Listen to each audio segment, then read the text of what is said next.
नमः शिवाय। आस्था सागर YouTube channel में आपका स्वागत है।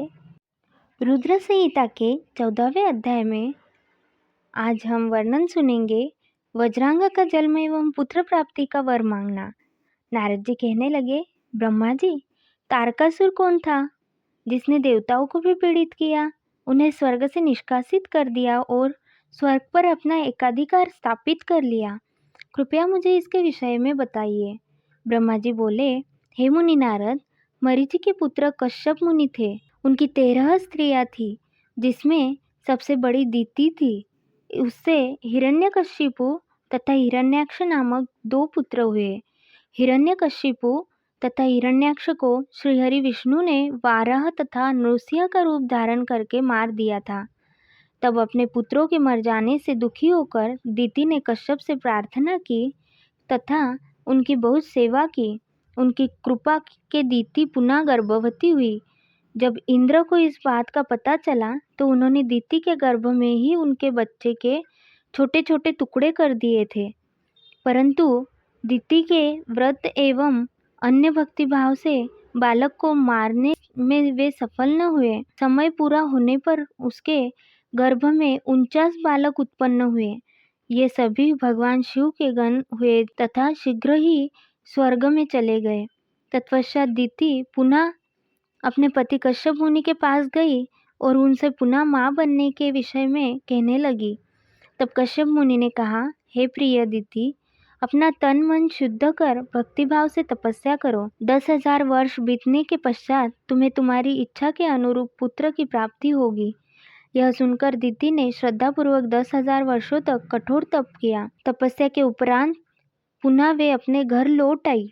तब कश्यप मुनि की कृपा से दीति गर्भवती हुई। इस बार उन्होंने एक अत्यंत पराक्रमी और बलवान पुत्र को जन्म दिया। इस पुत्र का नाम वज्रांग था। वज्रांग दीति की इच्छा के अनुरूप ही था। दीति इंद्र द्वारा किए गए छल कपट से बहुत दुखी थी और उनसे बदला लेने के लिए अपने पुत्र वज्रांग को देवताओं से युद्ध करने की आज्ञा दी। वज्रांग और सभी देवताओं का बहुत भयानक युद्ध हुआ। तत्पश्चात वीर और पराक्रमी वज्रांग ने अपनी माता के आशीर्वाद से सभी देवताओं को परास्त कर दिया और स्वर्ग का राज्य हत्या कर वहां का राजा बन गया। सभी देवता उसके अधीन हो गए। तब यह देखकर दीति को बहुत प्रसन्नता हुई।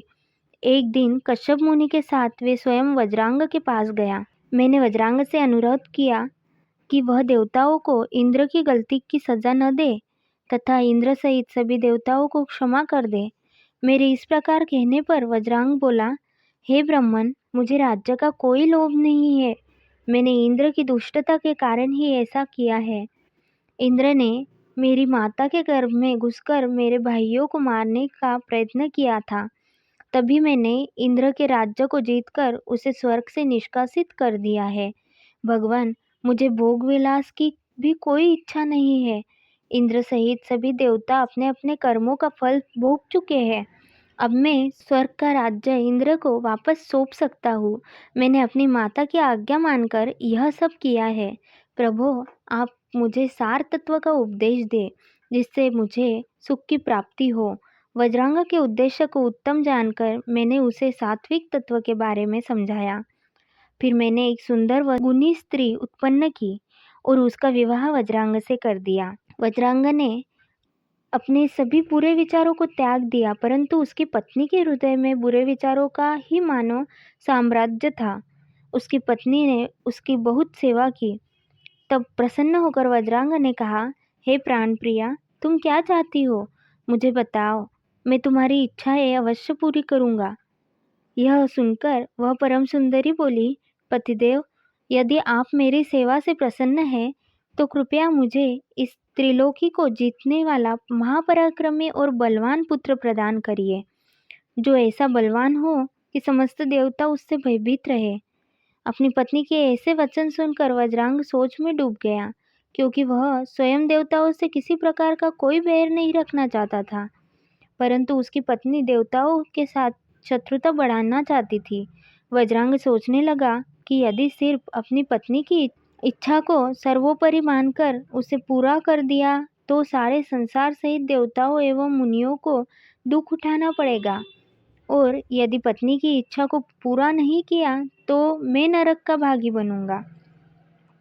तब इस धर्म संकट में पड़ने के बाद उसने अपनी पत्नी की अभिलाषा को पूरा किया।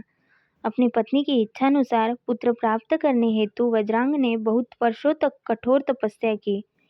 मुझसे वर प्राप्त कर अत्यंत हर्षित होता हुआ वज्रांग अपनी पत्नी को पुत्र प्रदान करने हेतु अपने लोक में चला गया। ओम नमः शिवाय।